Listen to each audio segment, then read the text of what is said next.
How to receive money on Wise.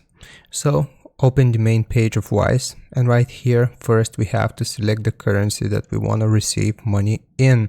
So if you don't see it right here, we can just click on open. You have to select balance, and then you have to choose the currency. So for this, let's do some Japanese yen, and you click on confirm. So now if we go back, you will be able to see that we have Japanese yen as well. So how do you receive currency? Basically, you select the currency that you want to receive money in. And right here, if you have verified your account, you will be able to see account number. So basically you want to copy this account number and give it to the person that you will receive money from, and then they will be able to send you money through this account number.